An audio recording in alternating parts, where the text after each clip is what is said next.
Olá, como estão? Tudo bem? Então, nós vamos dar continuidade à disciplina Ética Cristã, iniciando hoje falando sobre a pena de morte no Novo Testamento. Uma breve oração. Senhor meu Deus, em nome de Jesus Cristo, que o Espírito Santo de Deus, Senhor, esteja comigo nesse momento e a todo aquele que ouve, Senhor, o teu ensinamento. Vem estar conosco hoje e sempre, abençoando a todos em nome de Jesus Cristo. Obrigada por essa oportunidade de estar mais uma vez na tua presença, Senhor. Usa a tua serva conforme o teu querer, Senhor. Obrigada hoje e sempre, em nome de Jesus. Amém. Então, a pena de morte no Novo Testamento, nos Evangelhos.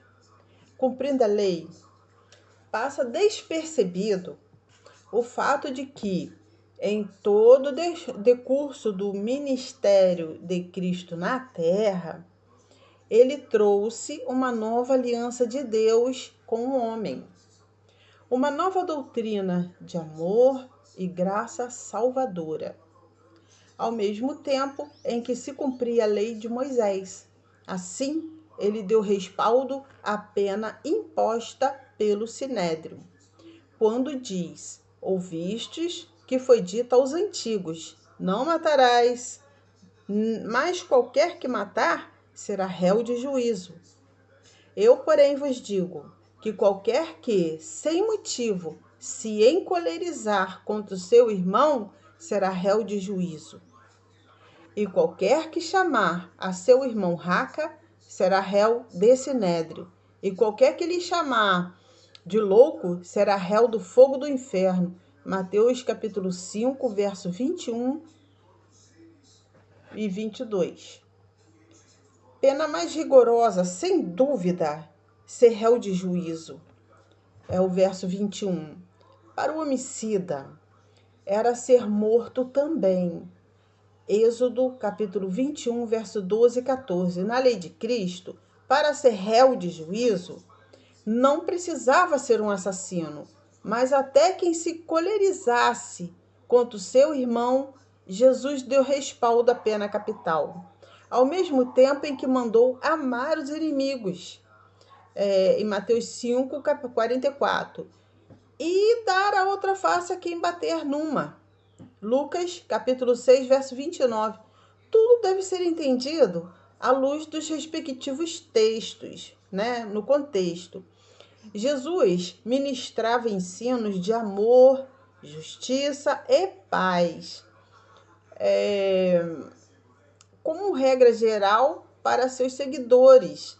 Entretanto, ele admitia a punibilidade e o castigo através da autoridade legalmente constituída contra seus agressores da lei.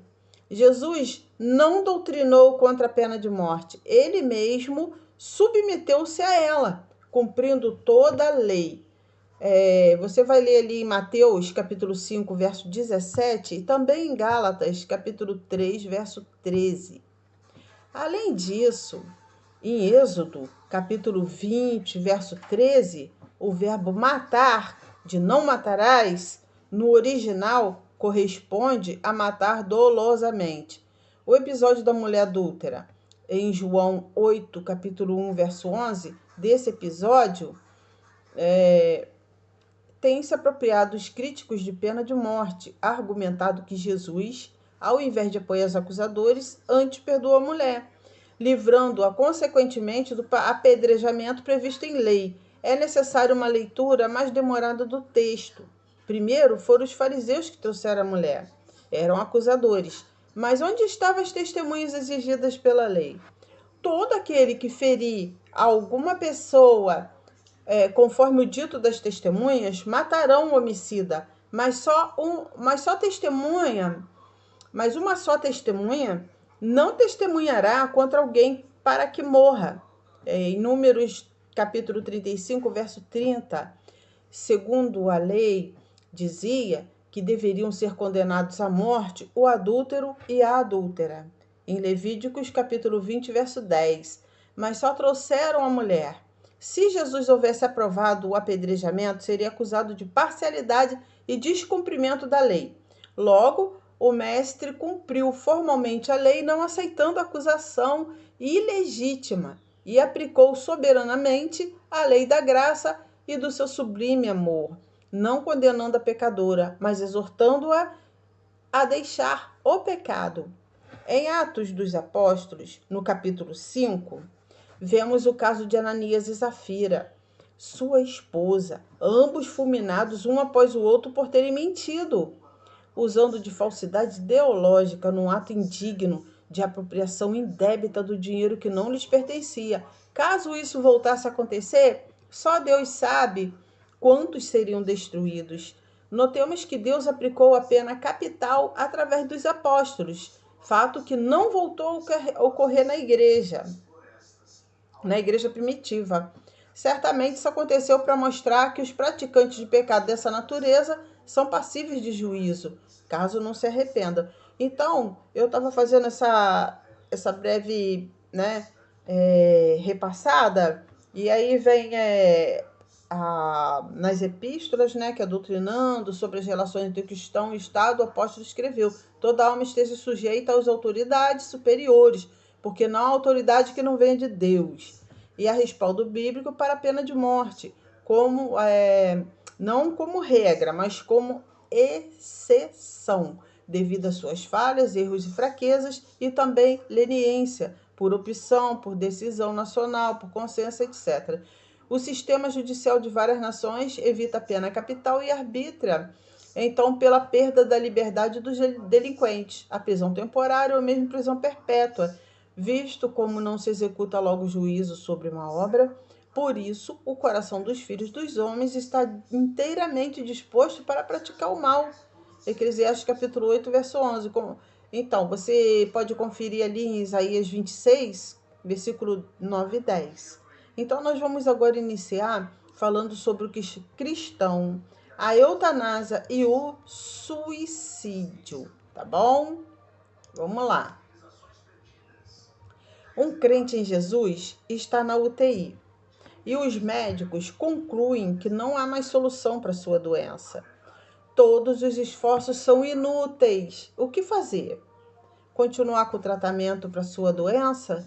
Todos os esforços serão inúteis. O que fazer? Continuar com o tratamento?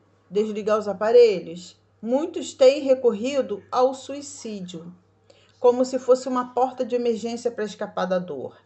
O que podemos dizer como cristãos acerca disso? Então vamos lá, o cristão e a eutanásia.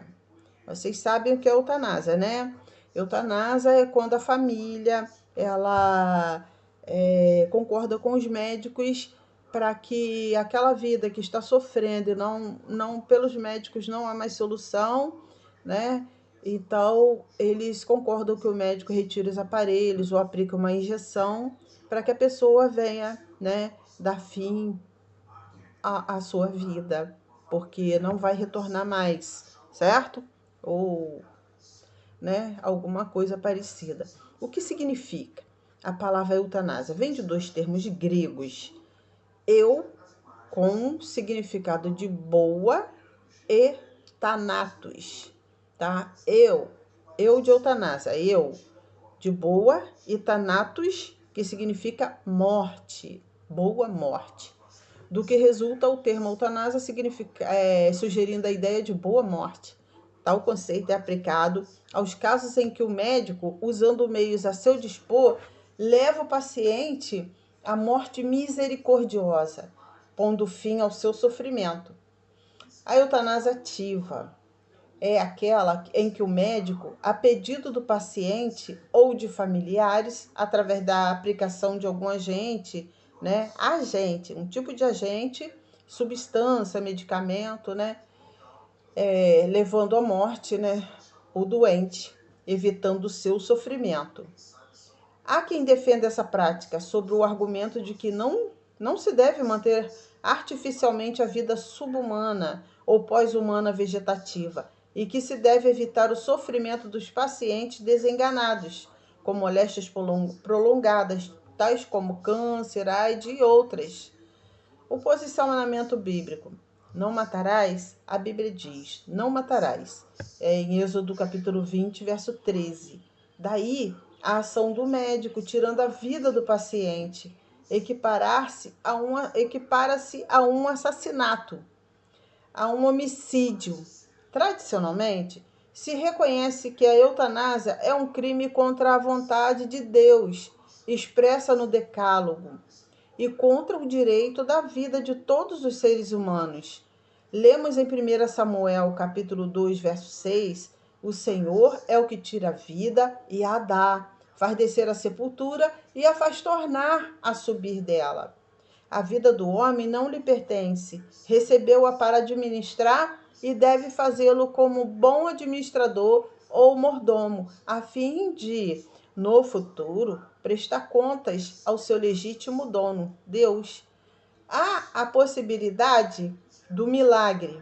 E se Deus quiser realizar o milagre?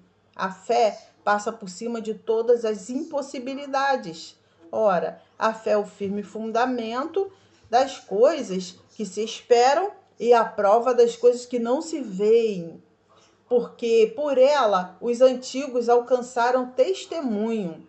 Em Hebreus capítulo 11, verso 1 e 2. Certamente, o juramento de Hipócrates, proclamado pelos médicos, deve ser considerado prescrevendo que os mesmos não devem dar remédio letal a quem quer que o peça, tampouco fazer alguma alusão a respeito. O argumento em favor da eutanásia, alegando que deixar alguém sofrendo sem a mínima perspectiva de sobrevivência é menos moral do que acelerar a morte para tal pessoa. É humano e não tem base bíblica. Matar por misericórdia, mesmo com consentimento de quem está sofrendo, não é moralmente correto. E tal pedido equivale ao suicídio. Assim, quem pratica esse tipo de eutanásia é cúmplice de suicídio. A vida é santa em si e em sua finalidade. Somente Deus pode e tem o direito de dar a vida e de tornar a tirá-la. O nosso dever é aliviar o sofrimento das pessoas por outros métodos e não tirando-lhes a vida. Ao contrário, devemos envidar todo esforço na tentativa da sua cura, seja por medicamentos, seja pela oração de fé, e a oração da fé salvará o doente, e o Senhor o levantará. E se houver cometido pecados, ser-lhe-ão perdoados. Confessai as vossas culpas uns aos outros e orai uns pelos outros, para que sareis. A oração feita por um justo pode muito em seus efeitos. Você vai ver em Tiago, capítulo 5, verso 15 e 16. Então, nós vamos parar esse vídeo por aqui, que já alcançou o seu tempo limite, e vamos dar continuidade num outro vídeo, iniciando sobre o cristão e o suicídio. Amém? Fiquem na paz, Deus abençoe a todos.